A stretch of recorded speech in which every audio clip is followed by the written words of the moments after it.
l'épisode 5e de la série et aujourd'hui on va parler production avec Unai.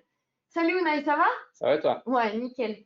Nous, on s'est pris des petits croissants ce matin pour le petit déjeuner et puis pour le goûter. Bon, ok, d'accord. Maintenant, il est presque midi. C'est plutôt l'heure du déjeuner, mais bon, quand même, c'était bon. Alors, du coup, aujourd'hui, on est prêt à parler avec vous de la maintenance en production, un peu de tout ce qu'il faut faire, les trucs à savoir. Et c'est Unai qui va discuter avec vous. Donc, comme d'habitude, vous pouvez lever la main dans votre panneau de configuration de GoToWebinar et on ouvrira votre micro. C'est toujours agréable de pouvoir discuter de vive voix tous ensemble, comme on est à distance. Et si vous préférez, vous pouvez toujours écrire votre question dans le panneau de questions de votre GoToWebinar et je me ferai votre voix auprès d'Unai. Allez, c'est parti. On va commencer avec la première question. Quelles erreurs tu vois le plus souvent? Du coup, toi, en tant que support en production, quelles erreurs tu vois le plus souvent? Euh, donc il y a plusieurs erreurs, mais donc on peut déjà, je pense, le classifier dans deux types principaux. Il y a un premier type qui concerne les ressources de la plateforme où justement où notre Bonita est déployé. Donc ça, là-dedans, ça rentre la mémoire, par exemple. Déjà, il faut être sûr que la machine, le système, il a suffisamment de mémoire RAM. Et donc, dans cette mémoire RAM aussi, on a accordé suffisamment de mémoire à la JDK, à la JVM de l'application serveur où tourne Bonita. De la même façon, il faut qu'il y ait suffisamment de disques parce que Bonita est une application vivante et donc qui génère, qui a des besoins de disques, par exemple, ne serait-ce que pour les logs, le fichier de log. Il y a des logs qui sont générés en continu. Et pour peu qu'on ait un niveau de log un peu verbose, ça peut créer des fichiers de log avec une taille qui commence à être importante. Donc tout ça, effectivement, vont avoir un besoin dans les disques. Il y a par exemple aussi, c'est typique à ce niveau-là, c'est le file descriptors. Le file descriptor, c'est les applications en ont besoin pour pouvoir ouvrir des connexions, pour pouvoir référencer des fichiers. Donc, généralement, les systèmes vont peut-être limiter le nombre de file descriptors qui donnent aux applications. Et il va donc falloir être sûr qu'on en a donné suffisamment au Tomcat ou à la serveur d'application ou Bonitator. Et ensuite, on va avoir de types d'erreurs plus liées à ce qui est la configuration de Bonita lui-même. Par exemple, là-dedans, ça rentre tout ce qui est la configuration de la base de données qui utilise Bonita. Bon, déjà, une première chose qui est claire, c'est que en production, il faut jamais qu'on ait gardé la base H2 qui est fournie par défaut avec le produit parce que cette base H2, elle est là pour des besoins de développement. Donc, normalement, elle est là que pour un environnement du studio et pas au-delà. Une fois qu'on a déjà développé nos processus et qu'on commence à les tester ou à les déployer en production, effectivement, il faut qu'on ait notre propre système de base de données. Et ensuite, du coup, ce système, il faut être sûr qu'il respecte les spécificités demandées par l'application Bonita. Ça va être au niveau des droits d'accès pour l'utilisateur de la base de données ou ça va être au niveau de, je sais pas, les types de transactions qu'il faut que cette base se supporte parce que Bonita a besoin de transactions distribuées. Donc, en fin de compte, il faut s'assurer qu'on a bien suivi les requis exprimés dans la documentation à ce niveau de configuration des bases de données. Et puis, dans la partie configuration aussi de Bonita, une erreur typique aussi, c'est le dimensionnement de Bonita lui-même par rapport aux besoins métiers. Ça va être donc être sûr que Bonita a suffisamment de threads pour l'exécution des connecteurs, suffisamment de threads pour l'exécution des work, qui ensuite il y a suffisamment de connexions dans les pools qui vont aller vers la base de données. Et pour ça, effectivement, il faut faire des études de combien d'utilisateurs, des trafics on va avoir, et donc ajuster tous ces paramètres en ces fonctions-là. Donc ça, c'est assez typique que des fois, on puisse avoir beaucoup de demandes et pourtant que le serveur n'ait pas été configuré avec assez, voilà, comme je disais, avec assez de connexions dans des pools et du coup, toutes les demandes, à partir d'un moment, ne puissent être satisfaites à cause de ça. Donc, et il y a dans cette partie-là aussi, il y a les timeouts des transactions parce il peut y avoir des transactions qui, par le nombre de données qu'ils doivent récupérer, par exemple des objets métiers, vont prendre plus longtemps. Donc, peut-être que la timeout des transactions qui est par défaut n'est pas suffisant. Il va falloir l'élargir. Et pareil pour la session. Par défaut, la session, elle va être à 1 heure, je pense, la session des moteurs, mais peut-être qu'on peut avoir besoin d'avoir des sessions un peu plus longues. Donc, c'est ce type d'erreur-là auquel on va être affronté. D'accord. Merci. Alors, si je regarde un petit peu pour une deuxième question, quels outils sont utiles pour faciliter la maintenance en production? Ben, je dirais, en général, Bonita est une application Java. Donc, tout outil de monitoring Java, de profiling Java va être utile. T'as un exemple? Bah, par exemple, les outils qui sont fournis par défaut par les JDK. Donc, ça peut être du JVisual VM, ça peut être du JConsole. Je pense que dans les dernières versions de la JVM, c'est pas de la JDK, je sais pas si on retrouve toujours le même outil, mais il y a un nouveau outil, je me rappelle plus le nom. Sinon, il y a bien sûr des solutions propriétaires du type JProfiler. Donc, moi, je dirais, c'est surtout voilà, des outils qui vont nous permettre de monitorer d'un côté la JVM, donc la taille de la heap, les opérations de garbage collection, qui vont nous monitorer en même temps le nombre de threads utilisés, l'état de la CPU de la machine, pour être sûr que la santé est bien. Ensuite, il y a, et avec la dernière version de Bonita, Bonita expose toute une série de paramètres, de métriques par JMX, ce qui va nous permettre du coup d'avoir un outil, un client JMX pour monitorer toute cette métrique. Ça va être des métriques de type concernant l'exécution du processus, comme ça peut être les traits qui vont exécuter le work, ça va être les threads qui vont exécuter les connecteurs, et les threads qui se chargent de faire les couplages entre les messages et les éléments qui attendent ces messages-là. Donc tout ça, c'est exposé par JMX. Donc je pense que dans la dernière version aussi, nous, on propose avec Prometheus, donc une solution déjà pour pouvoir surveiller ça, mais sinon, n'importe quel client JMX va pouvoir nous permettre de veiller sur ça. Et si je me rappelle bien, je crois qu'en connectant avec Grafana aussi, Oui, on peut avoir tout à fait, exactement. de la visualisation graphique un peu et pouvoir monitorer tout ça. C'est ça. D'accord, merci. Il y a une main levée. Donc, Rivo, Alors, bonjour. ma question, c'est bonjour. Bonjour. En fait, ma question, c'est tout simplement, je sais que pour supprimer donc un volume assez important de cases, on va parler plutôt des cases, on va dire archivées. Il semblerait que du coup, ça peut être assez long.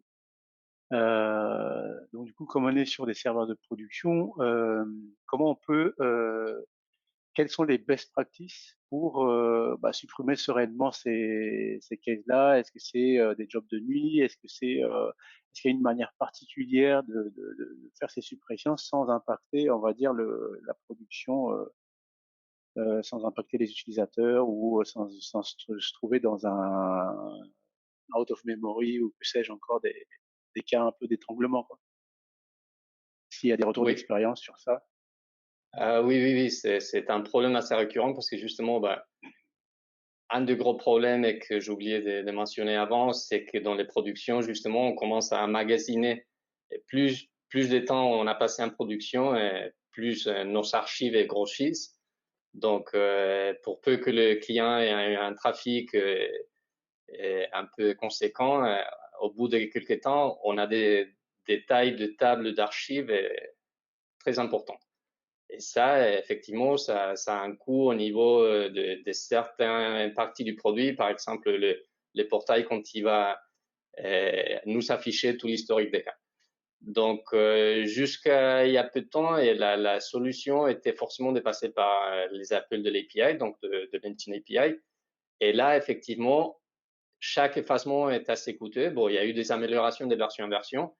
Et quand on passe par l'API, donc les recommandations sont déjà effectivement de choisir à une période de la journée où il n'y a pas de trafic au niveau des utilisateurs, parce que effectivement ça va perturber, ça va demander des ressources de la base de données, parce que il y a pas mal de tables qui doivent être impactées, et donc il y aura des logs qui vont être postés à ce niveau-là, et il va falloir aussi probablement du coup augmenter le timeout de transaction au-delà du normal, parce que les transactions, si on veut pouvoir supprimer quelques cas en même temps, et ça va faire des transactions qui vont durer longtemps. Donc, probablement, c'est recommandé d'augmenter, de mettre un gros timeout.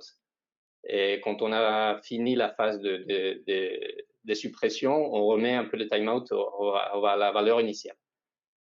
Mais heureusement, depuis assez peu de temps, notre équipe de R&D a mis un libre service, un outil qui permet de faire un purge directement en base.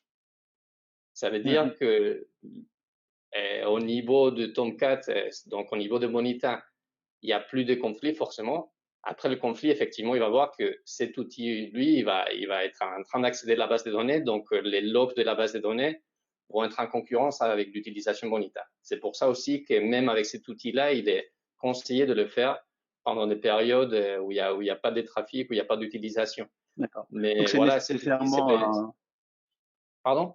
donc c'est nécessairement une tâche de maintenance en fait. C'est nécessairement une C'est tâche de maintenance. Ça peut oui, pas tout à être fait. ça peut pas être délégué à un process manager par exemple de supprimer ses archives par exemple. Si on délègue à un profil utilisateur la gestion de son paquet, vaut mieux pas. Si on suit les best practices de séparation des rôles, Ouais. Là, je peux c'est intervenir aussi. vraiment D'ailleurs, à l'administrateur effectivement, technique. ouais, il faut vraiment rester sur une différenciation entre l'administrateur des processus. D'ailleurs, on fera un prochain tech chat là-dessus, parce que je pense que c'est aussi intéressant d'en parler, et Mhm. l'administration de la plateforme. Là, Oui. c'est vraiment important de garder ça. Je me permets d'intervenir aussi. Du coup, si ça vous intéresse, le Purge Tool, il est disponible depuis GitHub, et aussi il y a un blog post sur la communauté qui explique comment l'utiliser. Donc n'hésitez pas à aller voir. Par contre, c'est à partir de Bonita 7.11. Avant la 7.11, il faut utiliser l'API du nom. Non, parce Non, on peut que l'utiliser parce qu'on avant. peut l'utiliser avant, vu Ah, que pardon. depuis, je pense que Comme quoi, c'est pas moi l'expert. c'est marqué de toute façon, c'est marqué dans la documentation de la page GitHub, mais vu que les structures de données, elles, proprement, n'a vraiment pas changé, ou si jamais très peu et qui n'a pas un impact au moment de la suppression, on peut l'utiliser avec tout ce qui est au moins depuis la 7.7. Ah oui, 7.7, c'est Donc, ça. Ouais. il y a pas de souci pour ça. Okay. Merci Donc la Rigo, pure, j'espère que ça répond à votre oui, question. juste, oui, ça répond, mais c'est juste encore, je vais étendre un tout petit peu si vous permettez. Du coup, la purge, et du coup, est-ce qu'on peut éventuellement envisager que ce soit alors juste un déplacement de données dans une base archive? Est-ce que ça existe dans la version standard de Bonita où on transvase les données, on va dire pas vivantes, mais dans une base archive pour permettre, par exemple, ne serait-ce que faire pérenniser les indicateurs, les reporting, ou même au niveau RGPD, pouvoir conserver parce que peut-être il y a des données, on aime les conserver jusqu'à ce on tombe sous le coup de la loi qui dit il faut purger, etc. Ouais. On peut Donc, transvaser les données ou est-ce que c'est forcément une suppression? L'outil, lui, enfin nous, on offre rien à Bonita qui va permettre le déplacement. Par contre, Mhm. avant de exécuter cette purge, rien ne vous empêche vous-même de faire des dumps des sauvegardes à côté et D'accord, d'accord. de les garder. Donc, Ok, très bien. Merci Je beaucoup. vais Merci Rigo. Je vais merci. prendre une autre question de Sébastien. Y a-t-il des options intéressantes dans la conf du serveur Bonita, Bonita Enterprise, qui sont inconnues ou plus ou moins documentées et qui sont vraiment utiles et qu'il faut connaître? Oui, oui. Oui, je pense effectivement. Par exemple, c'est dont on parlait tout à l'heure, les métriques qui sont exposées par JMX. C'est pas très connu, c'est très utile, c'est très pratique aussi pour nous les supports quand jamais on a des clients qui vont nous ouvrir des tickets. Mais pour tout le monde en production, voilà, c'est très recommandable de le faire.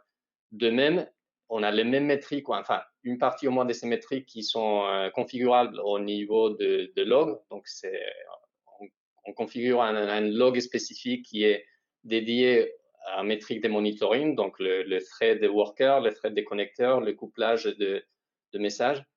Ça aussi, on peut l'activer et ça va nous continuellement, il va alimenter ces fichiers de log avec les métriques, avec une cadence que l'on peut configurer. Et une autre partie très intéressante, c'est que le serveur, il a un système de retry.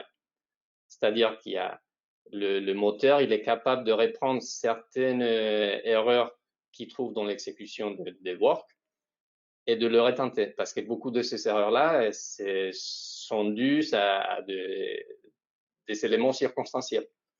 Ce qui fait que ça va peut-être pas marcher du premier coup, mais quand on retente au bout d'un temps, ça marche. Donc, ce système-là, il est mis en place par défaut pour une série d'exceptions. Pareil, avec une cadence, un nombre maximal de répétitions qui est par défaut. Mais tout ça, on peut le personnaliser. Donc, on peut déjà personnaliser, on peut rajouter des exceptions pour qu'il soit attrapé par le mécanisme et ainsi il le rejoue automatiquement. Et on peut configurer jusqu'à combien de fois on va aller, parce que évidemment au bout d'un certain nombre de fois, on va décider ça échoue, ça échoue. Mais tout ça est configurable et c'est pas très très connu. Et comme ça des têtes, je sais pas s'il y avait quelque chose d'autre, mais j'arrive plus à me rappeler. Mais bon, déjà, ces trois parties-là, JMX, log de monitoring et le mécanisme de retry, par exemple, sont très pratiques et je suis pas sûr que tout le monde soit conscient de ça. Concernant le JMX, pareil, si vous êtes intéressé, on a un blog post qui décrit ça sur la communauté. Donc déjà, ça fait un point qui est un peu plus documenté et sur lequel vous pouvez vous renseigner. Et puis, une idée pourrait être de faire un blog post, notamment sur le retry des erreurs. Ça pourrait être une idée. On le note. Et quel est l'impact d'une solution telle que Bonita Cloud sur la production et sa maintenance? L'impact principal, c'est que on oublie tout ce qui est l'administration de la plateforme, parce que du coup, c'est une tâche qui est réalisée par nos équipes de Bonita. Donc, quand on prend une solution Bonita Cloud, effectivement, on n'a plus qu'à se soucier de la partie fonctionnelle, on va dire, de la partie processus. Et par contre, tout ce dont on a parlé jusqu'à maintenant, s'assurer qu'il y a suffisamment de mémoire, qu'il y a deux disques, que le serveur est configuré d'une façon optimale avec les ressources. Et donc, tout ça, c'est géré par nos équipes. Donc, c'est beaucoup plus confortable. Beaucoup plus confortable et il y a moins de stress, normalement. Voilà, beaucoup moins de stress, il n'y a plus qu'à donner la responsabilité à l'administrateur de processus et le reste c'est géré par Bonita, en gros. Quelles sont les métriques à suivre pour s'assurer de la bonne santé de la production? Ça se rapproche un petit peu de la... Oui, à peu près ce qu'on disait. Les bons métriques, c'est de s'assurer qu'il y a toujours suffisamment de HIP. Ouais. Parce que si on est trop juste au niveau des HIP et qu'on a quand même pas mal de processus, on a des processus qui vont aller chercher beaucoup de données ou des choses comme ça, effectivement, la consommation de la mémoire de la JVM va monter et au fur et à mesure qu'on se rapproche de la taille maximale, là, il y a le système de garbage collector qui va commencer à se déclencher. Donc, si on est toujours à rabord de la mémoire, le système de garbage collection va se déclencher de plus en plus et ça va faire que la CPU, plutôt que de passer son temps à exécuter les tâches et les déroulements de processus, il va passer surtout son temps à faire ces nettoyages-là. Et le fait qu'on va avoir, c'est qu'on va sentir que nos processus n'avancent pas. Et le processus n'avance pas. Et puis, si on essaie de se connecter au portail aussi, on va avoir des lenteurs très apparente de plusieurs secondes. Donc ça, voilà, c'est un métrique à surveiller.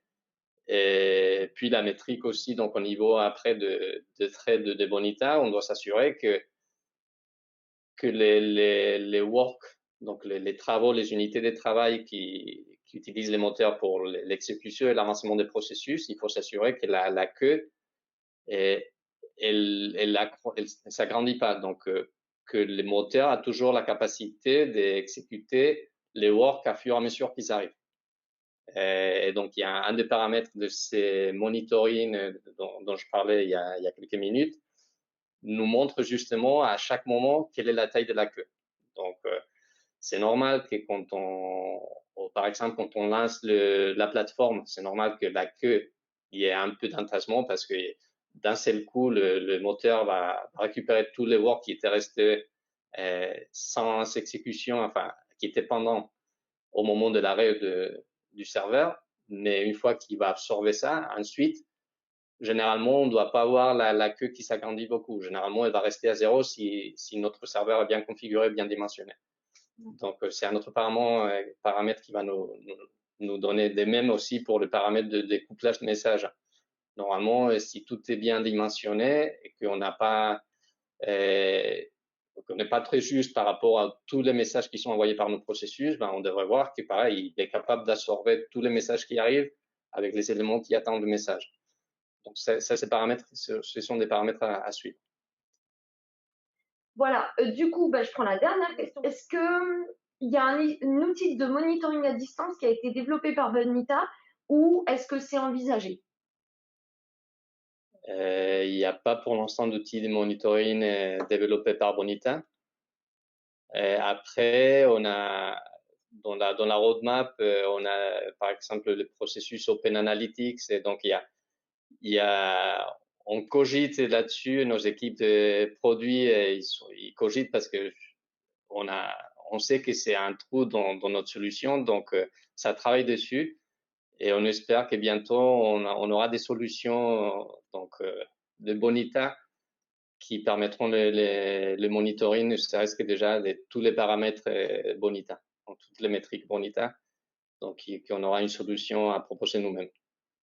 Mais pour le moment, on n'a pas une solution, voilà, qu'on fait par nous-mêmes. Je ne sais pas si ça répond à la question, mais Je pense, hein. Très bien. Alors du coup, comme il est presque midi, c'est l'heure d'aller manger maintenant.